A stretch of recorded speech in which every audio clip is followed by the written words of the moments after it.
আসসালামু আলাইকুম রাহমাতুল্লাহ। সম্মানিত দর্শক, আশা করি আল্লাহর অশেষ মেহেরবানিতে সবাই ভালো আছেন।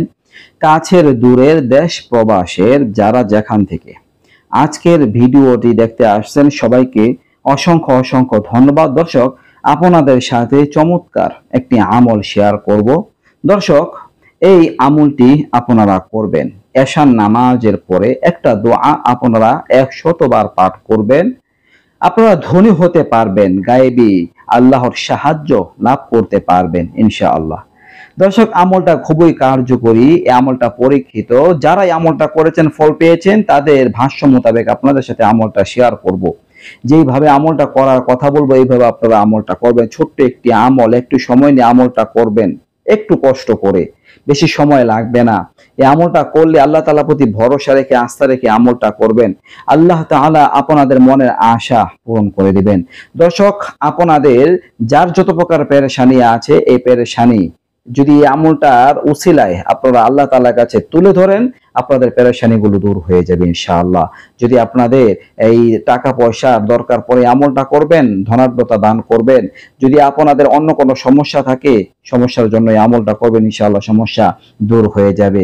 সব দিক দিয়ে আল্লাহ তাআলার খাস রহমত এবং সাহায্য লাভ করতে পারবেন। দর্শক, এশার নামাজ যখন আপনাদের পড়া শেষ হবে, এশার নামাজের পরে আপনারা সুন্নত পড়বেন, বেতের পড়বেন। যখন সব নামাজ পড়া শেষ হবে, তো আপনারা নামাজের স্থানে বসে আল্লাহ তাআলার একটি সিফাতি নাম পাঠ করবেন, ইয়া যাহিরু। তো প্রথমে আপনারা 11 বার দুরূদ শরীফ পড়ে নেবেন। 11 বার দুরূদ শরীফ, দরুদ ইব্রাহিম চাইলে পড়তে পারেন, বা ছোট্ট দরুদ সাল্লাল্লাহু আলাইহি ওয়াসাল্লাম, এই দরুদও চাইলে পড়তে পারেন। প্রথমত 11 বার দরুদ শরীফ পাঠ করবেন। 11 বার দরুদ শরীফ পাঠ করা শেষ হলে এরপরে একটি সিফাতি নাম, ইয়া যাহিরু, ইয়া যাহিরু, ইয়া যাহিরু, এই নামটি আপনারা 100 বার পাঠ করবেন। 100 বার পাঠ করা শেষ হল এরপরে আবার 11 বার দরুদ শরীফ পাঠ করবেন। এই আমলটা করা শেষ হয়ে গেল, এখন মোনাজাত করবেন, দু হাত তুলে আল্লাহ তাআলার কাছে প্রার্থনা করবেন। আপনার যত চাওয়া পাওয়া আছে আল্লাহ তাআলার সাথে শেয়ার করবেন, আল্লাহ তাআলার কাছে তুলে ধরবেন। আপনার টাকা পয়সা দরকার, শেয়ার করবেন। আপনার অভাব অনটন দূর হচ্ছেন, আল্লাহ তাআলার সাথে শেয়ার করুন। বিপদ আপদ থেকে আপনার মুক্তির প্রয়োজন, আল্লাহ তাআলার সাথে শেয়ার করুন। বা অন্য কোনো পেরেশানি আছে, মামলা মুকদ্দমা পেরেশানি, আল্লাহ তাআলার সাথে শেয়ার করুন। মনের যাবতীয় আশা পূরণ হওয়ার জন্য আমলটা যথেষ্ট।